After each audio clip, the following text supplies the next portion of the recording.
I'm Lisa Evers, and this is Street Soldiers. Fox 5 and Hot 97 present Street Soldiers with Lisa Evers. The 2010s have been a decade of major developments in hip-hop, from its rise to the #1 most streamed music in the world to its impact on popular culture. But along with the positive, it's also been touched by society's problems. Mixing music genres became much more common during the decade, a trend exemplified by Lil Nas X in Old Town Road featuring Billy Ray Cyrus. It also broke a Billboard Hot 100 record with 17 weeks at the #1 spot. His ability to just mesh genres, coming in with a trap country feel, getting Billy Ray Cyrus on the remix, I think that took hip-hop into a very, very high and incredible level. The loss of 21-year-old Juice WRLD, along with the drug overdose deaths of Lil Peep and Mac Miller, made their lyrics about drug use and depression all too real.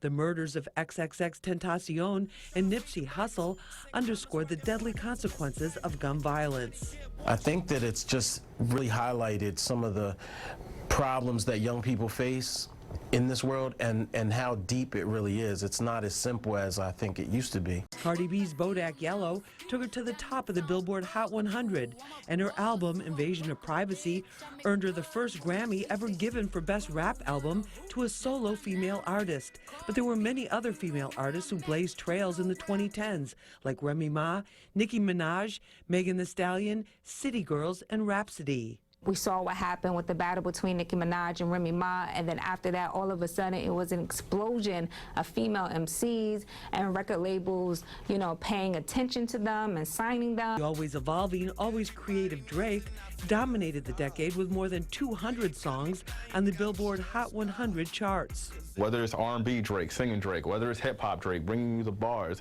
he delivers on all fronts. So what really defines hip-hop through all these changes? There's nothing more hip-hop than making a way when there's no way. Let's get into this decade of big developments now with our panel. Joining me is Chuck Creekmur. He's the CEO and co-founder of allhiphop.com and a hip-hop commentator. Chuck, great to have you back with us. Thanks for having me. Thank you so much. Also joining us is TT Torrez. She's Hot 97 music executive. She's also a multimedia personality. TT, great to have you back with us. Thanks for having me, Lisa. Thank you. Thank you so much. Also with us, I'm so psyched for the show. Also with us is Carl Lamarre. He's the hip-hop editor of Billboard and the co-host of Billboard on the Block. Carl, great to have you with us. Thank you for having me, Lisa. Thank you so much. Chuck, I'm going to start with you on this. The 2010s, what just off the top of your head sticks out in your mind? I think it was just a great time of upheaval. I think we saw tremendous change over the last decade, and we saw some of the old guard completely fall off and a lot of the new kings and queens emerge, and we saw who can endure, who can stand the test of time as well. So, you know, I think that, you know, streaming, things like that came into prominence. A lot of the old rust of the old era came completely off. TT, when you think of the 2010s, because you're in this world every day, what comes to mind for you? I think what comes to mind is the rap beefs. They got a lot more social and viral. The effect of memes and how a meme can really, really hurt your image. Also, the deaths. So many young artists dying young, not even in their 30s, but in their early 20s. Those are some of the things I think about in this decade. And definitely the social media thing, as you said, is a huge impact. Carl, for you, what sticks with you through this decade? Man, I got to go with the sheer domination of Drake. He was just a titan whole decade. Coming in 2009 was so far gone, and then just leaving his mark on the game in 2010 with his debut album, Thank Me Later. I didn't think he would be able to sustain and to be able to be such a force, but for him doing it 10 years in, having over like 200 Hot 100 entries, that's crazy to me. How many? Say that again. Over 200. I think he's at 207. 200? I think he's Hot at 207. 100 entry? Wow, that's incredible. Chuck, what do you think about Drake in terms of impact? Oh man, I love Drake. I think Drake's incredible. He's been criticized, but you know, I don't even think that matters right now. I think that his body of work, his cultural footprint, like the impact that he's left. Also, quite frankly, you know, the battles. Like he's kind of The Meek Mill, and, Yeah. and then the way he turned that around and flipped that. yeah. I Right? mean, look, that was probably the battle of the decade right there, and it really wasn't even a battle the way we traditionally look at battles. Well, But there hasn't been a real battle outside of Meek and Drake. Everybody plays too nice this decade. I thought Drake and Pusha Except T. on The social Drake and media. Pusha except T on was social- good, and the Remy Ma and Nicki was That was good. vicious. That was a vicious one. Right. But I think now, you know, artists want to be friends. You know, they want to just be everybody's bro, and that's my bro, and that's my sis, and Right. you know, so every now and again we do need a good rap battle. I mean, Carl, what is it? A kind of what about that? I was gonna say I'm glad you brought that up because I think with the Drake and Pusha T beef, like the gloves came off. Right. If, Yeah. if you remember how scathing Pusha T's this was, and Drake got petty and did the whole invoice thing, like Yeah. that was a real ugly Well, situation. I was at the station when Pusha came to premiere that record, and I heard it before it went to Flex. What'd you We think? were all in the office like, oh my gosh, no, oh my gosh, no. But I was just like, ooh, if you're gonna go there, you gotta go there. And when you enter a rap battle, you know, the gloves come off. I also think what's interesting too is when we talk about rap beefs, the Nicki Minaj and Remy Ma beef ignited a wave of female hip hop artists. You know, before that rap battle, the spotlight wasn't on female hip hop like and women that. were always trying to get their Yeah, place, women right? were always trying to get their place, and Remy they brought were a lot of people together, Yeah, actually. and it overlooked, and they were being overlooked, and it when that happened, I think what it said was like, whoa, wait a minute, females can rap, and like, wow, there is more than one. So I think that was like a Yeah. story to be told. Yeah, Remy, well, you know, we have our opinions on the result, but I think that the positive side is that Remy, to counter the ferociousness of her song, she brought a lot of Unity. Unity, yeah. Yeah. That was the other side. No, of well, it. that was a historic moment Yeah. too at Summer Jam. Yeah. Yeah, When she brought definitely. a couple years ago when she brought all the female Cardi artists B, together. Young and May, Queen Latifah, wow, just Lady of Rage, Raw Digga. It was just a lot. Lil' that was Kim. epic. Lil' Lil' Kim, Kim, too. yeah. There were so many. So speaking of women, Cardi B, Mm-hmm. first female rap solo artist winner I'm from the Grammys. I'm gonna say she's like the Bronx Cinderella, the way her career just unfolded. I mean, she went from being a dancer to being an IG personality to being on Love and Hip Hop to hoisting that Grammy that you're talking about. I don't think we've ever seen that kind of trajectory in the history. Well, What about in terms of- if you couple that in with social media and then I you was just put gonna in a hit record, the thing is the music got to be there. Mm-hmm. So if you think about early on Cardi B, you know, she was trying the music, like a lick, and all of these records that she had, it didn't pop yet. But when she had the hit, which was Bodak Yellow, Right. that's what took her to the levels that she is in now, coupled in with the personality that she has, which is unmatched. All right, we're going to continue with this. This is Street Soldiers, the decade in hip hop. Coming up, hip hop and social issues and its impact. That's next. Post Malone denied. Straight up denied it. Yeah, he wasn't a hip hop artist. Now, we've seen some tragedies and young deaths in hip hop in this past decade. We saw Lil Peep. We just saw Juice WRLD right on the verge of a phenomenal success. We saw XXX murdered. We saw Nipsey murdered. We're seeing these types of things. Mac Miller, drug overdoses, these two issues of drugs and gun violence that have plagued our society, you know, reflected there in hip hop. Carl, when you look at that, what do you think? Man, it's a really tough situation, you know, especially with Juice WRLD, somebody that just recently passed. I feel like when it comes to the drug situation, I think it's very important as far as who do you have around you. I think a lot of rappers have yes men. I think they don't have the right support system to try to talk to their artists and be like, hey, you know, I don't think this is the ideal move or situation. It's unfortunate these kids are not even over 21. They're not even able to see the fruits of their labor, and they're dying over something they can control. That at the can, end. TT, you said on the show. You said on the show once we were talking about this not too long ago that this, instead of talking about drug dealing, all the songs now are about taking drugs. Right. So, you know, it's two things that I look at when, you know, hip hop in the 90s, we idolized Jay-Z because Jay-Z was the dope boy, right? And that was his way of getting out the hood. And for me, growing up, you never wanted to be the crackhead. That's something you aspired not to be. Right. You wanted to get out the hood by any means necessary. Now it's different. A lot of these kids aspire to be just like the kids taking the drugs. And that's what's scary. And these opioid drugs, they alter your brain. So it's very hard to come off those drugs. And when you mix that in with lean and everything in between, it's a really, really hard addiction. And because it is prescribed, a lot of kids look at it like the cool drug, you know what I mean? And what happens is once they do the pills and they do the lean so much, it's not enough. They got to consume more and more. And then they get these more. pills like Lil Peep with the fentanyl in it, right. and you die instantly. And you die instantly. And I think it just really needs to be talked about more. Like, this is killing kids. And those opioid drugs used to be a suburban drug. Let's keep it 100. It wasn't in the hood.